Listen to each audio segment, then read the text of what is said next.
Introducing Libra, a new global currency designed for the digital world.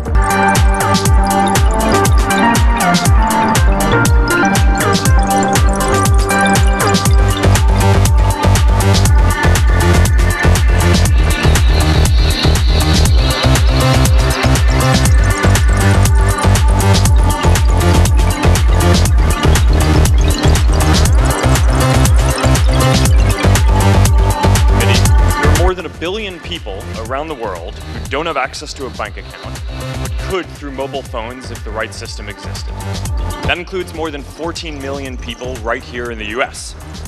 Being shut out of the financial system has real consequences for people's lives, and it's often the most disadvantaged people who pay the highest price. I believe that this problem can be solved, and Libra can help.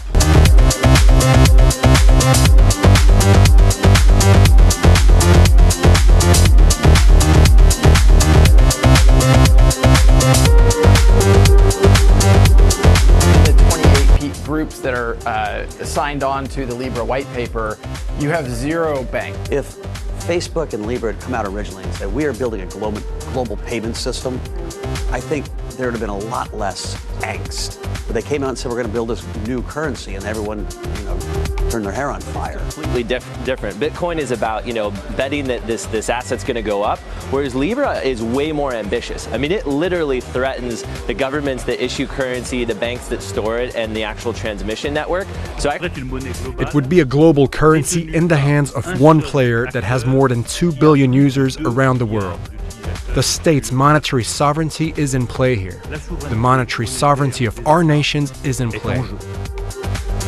Under these circumstances, we cannot authorize Libra's development on European soil.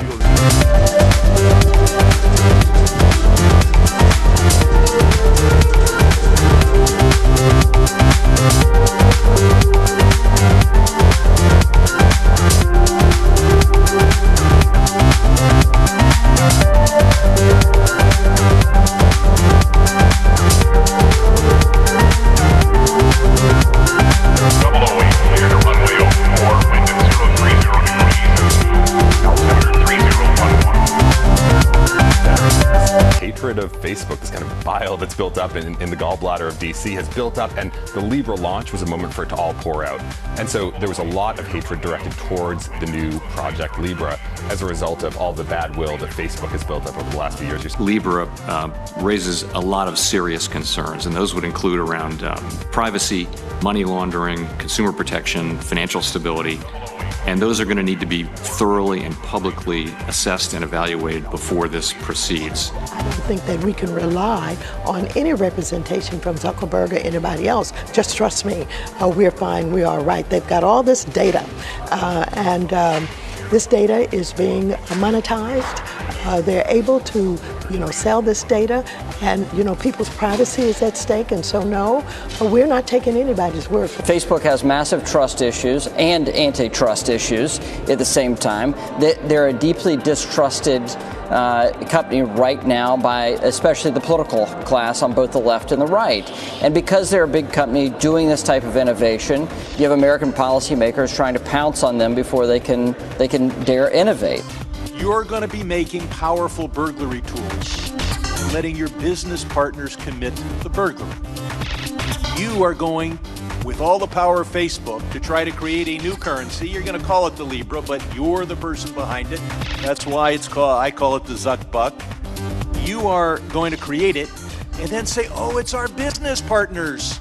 Your white paper says your business partners are going to use your tool to have anonymous accounts, and then you have the gall to come here and say you're going to follow all the know your customer. How do you know your customer with an anonymous account?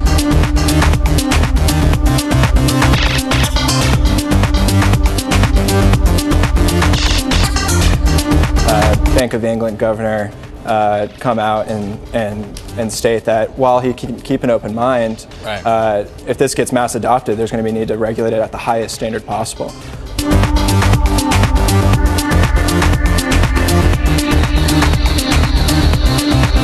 Foreseen.